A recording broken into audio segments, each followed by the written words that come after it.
Hi everyone, welcome to Dimensions of Mass and Force.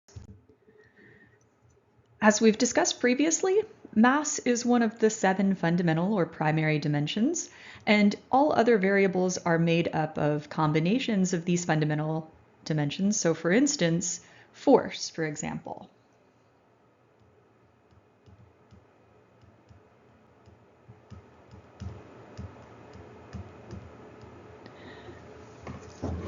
Force is a secondary dimension that is comprised of a mass times a length per unit time squared. So as you can see, mass and force are really different dimensionally, but it is kind of common that people will confuse them. The dimensionality of force is given by the application of Newton's second law, which tells us that a force is equal to a mass times an acceleration. So if I replace the variables with their dimensions, then I'm going to wind up with the dimension of mass multiplied by the dimensions of acceleration, which is a length per unit time squared, and that's what gives us the dimensionality of force. So one application of Newton's second law that you guys are all familiar with, W equals mg. So this happens when we apply a specific type of acceleration, gravitational acceleration given by g, to derive a specific type of force, which would be weight.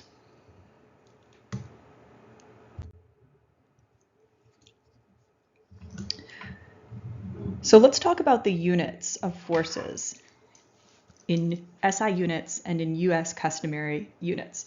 So in SI units, first I want to say that it doesn't matter if you're working in SI or US customary unit systems, the derivation of dimensionality of force is always the same, right? It's always given by that same application of Newton's second law.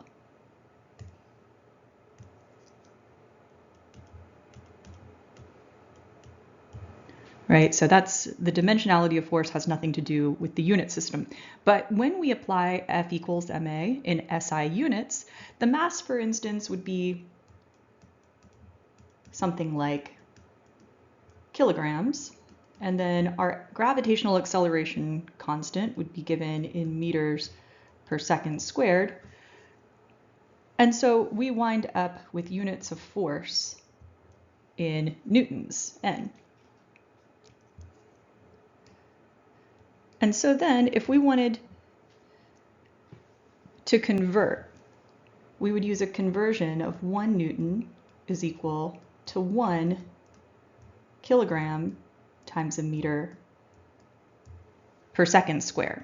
And our unit conversion ratio would then be that 1 Newton divided by 1 kilogram times a meter per second square equals 1. There's our unit conversion in SI. Okay, so in units of US customary, again, we're applying that same F equals ma. So this time our mass might be in pounds of mass, and our gravitational acceleration might be in feet per second squared. And our units of force, rather than newtons, are going to be given in pounds of force. So 1 pound of force is equal to 32.2 pounds of mass times feet per second squared. And so our unit conversion ratio becomes 1 pound of force divided by 32.2 pounds of mass times feet per second squared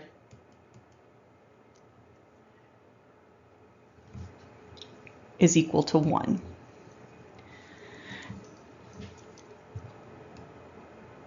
So this is where some mistakes are made, because there's a different conversion ratio in SI and customary units. In SI units, we have this 1-to-1 conversion ratio, right? 1 Newton is equal to 1 kilogram times a meter per second squared. In SI, our ratio isn't 1-to-1, it's 1 to 32.2. 1 pound of force is equal to 32.2 pounds of mass times feet per second squared.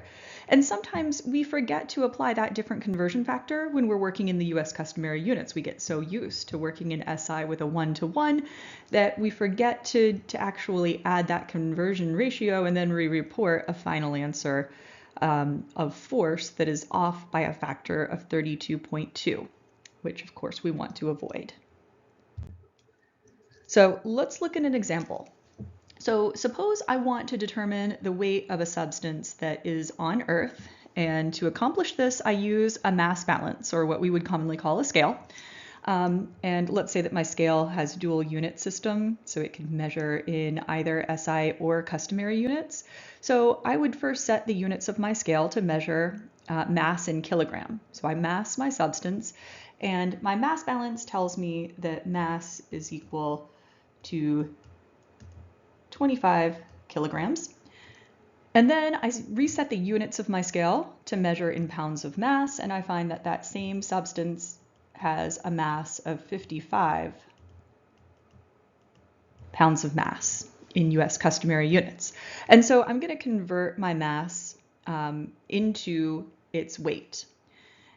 And so for both, I'm going to use that application of Newton's second law, that weight is equal to a mass times the gravitational acceleration. Since we're on Earth, we'll be using the gravitational acceleration of the Earth's surface. And so, for example, in my SI measurements, I'm going to apply that 25 kilograms of mass times my gravitational constant of 9.81 meters per second squared. And I get 245.25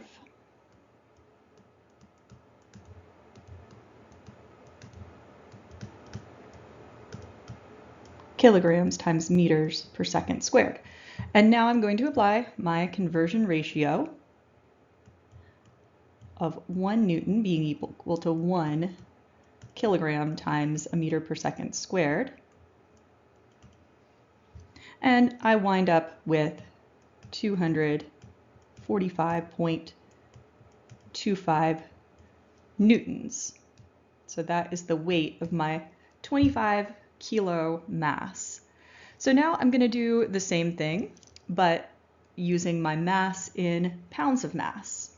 So again, my weight is going to be equal to mass times acceleration, just the same way. This time I'm working with 55 pounds of mass as my mass. And this time my gravitational constant will be 32.2 feet per second squared. And this is going to give me 1,771 pounds of mass times feet per second squared. So now I'm going to apply my conversion ratio.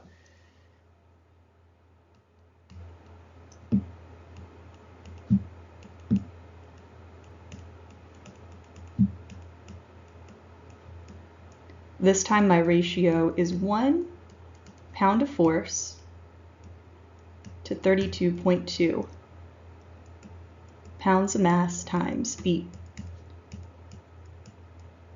per second squared. Right, so my pounds of mass and feet per second squared are going to cancel, and this is going to leave me with a value of 55 pounds of force. So this is my weight of the subject in US customary units. My units are pounds of force, but look at that, the value of 55 pounds of force, the number is the same whether we're looking at the mass or the force. And this is true. The value of mass and force is going to be the same for any substance on the Earth's surface that's being measured in U.S. customary units. So this is probably one of the reasons that we sometimes confuse weight and mass, because you'll notice that the value of mass and weight in SI units is different. So another thing that could be adding to our confusion is just the fact that in SI, we use different words for units of mass and force, right? For mass, we use kilograms in the unit.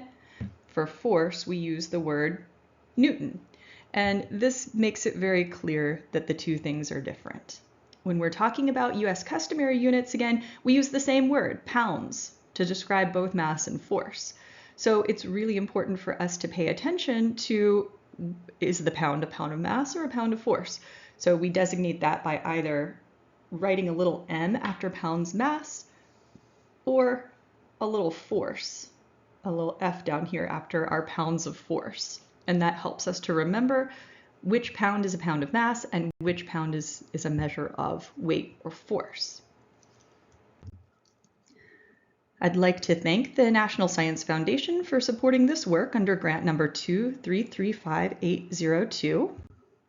Good job reaching the end of this video. Please reward yourself with a moment of Zen. I study fluid mechanics because I love water and healthy aquatic ecosystems. Whatever your passion is, I hope it motivates you to continue your study of fluid mechanics.